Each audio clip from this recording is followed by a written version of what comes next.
ঘূর্ণিঝড় রেমালের তাণ্ডবে লণ্ডভণ্ড দেশের উপকূলীয় অঞ্চল। সে ভয়াবহতার চিত্র গণমাধ্যমের সুবাদে নিশ্চয়ই নজরে এসেছে টি-20 বিশ্বকাপ খেলতে যাওয়া বাংলাদেশি ক্রিকেটারদের। এবার বিশ্বকাপের দেশ যুক্তরাষ্ট্রে স্বচক্ষেই দেখতে হলো টর্নেডোর ভয়াবহতা। সদ্যই হিউস্টনে যুক্তরাষ্ট্রের বিপক্ষে 3 ম্যাচ টি-20 সিরিজ খেলেছে বাংলাদেশ দল। তবে টাইগারদের বিশ্বকাপের প্রথম অফিসিয়াল ওয়ার্ম আপ গেমের ভেন্যু ছিল ডালাস শহরের গ্র্যান্ড প্রেরি স্টেডিয়াম। স্বাগতিকদের বিপক্ষে সিরিজ হারের যন্ত্রণা ভুলতে ডালাসের এই ম্যাচটায় দাপুটে জয়ের লক্ষ্য ছিল শান্ত সাকিবদের, কিন্তু সে আশা পূরণ হলো না। টেক্সাস অঙ্গরাজ্যে টর্নেডোর কারণে মাঠেই গড়ায়নি ওয়ার্ম আপ ম্যাচটি।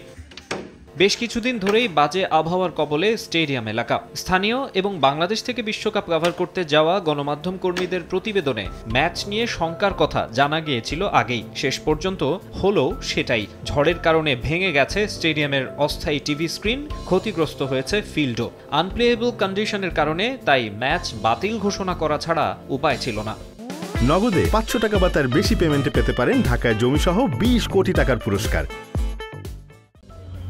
অনেক চড়াই উতরাইয়ের মধ্য দিয়ে বিশ্বকাপের মিশনে বাংলাদেশ। টি-20তে সময়টা ভালো যাচ্ছে না। শ্রীলঙ্কার বিপক্ষে হোমে সিরিজ হার, দুর্বল জিম্বাবুয়ের বিপক্ষে সিরিজ জিতলেও নেগেটিভ অ্যাপ্রোচে খেলা আর র্যাঙ্কিংয়ে 10 ধাপ পিছিয়ে থাকা অনভিজ্ঞ যুক্তরাষ্ট্রের কাছে সিরিজ হারের পর মানসিকভাবে ভঙ্গুর অবস্থা ক্রিকেটারদের। তবে ইউএসের বিপক্ষে সিরিজের শেষ টি-20তে 10 উইকেটের জয়ে ঘুরে দাঁড়ানোর স্বপ্ন দেখিয়েছে হাথুরু সিংহের শিষ্যরা। লক্ষ্য ছিল ওয়ার্ম আপ ম্যাচ দুটিতে সে ধারাবাহিকতা বজায় রাখা। প্রথমটা বাতিল হওয়ায় বিশ্বকাপের মূল মঞ্চে ওঠার আগে আর একটাই কম্পিটিটিভ ম্যাচ পাচ্ছে শান্ত বাহিনী। 1 জুন নিউ ইয়র্কে প্রতিপক্ষ আসরের অন্যতম ফেভারিট ভারত।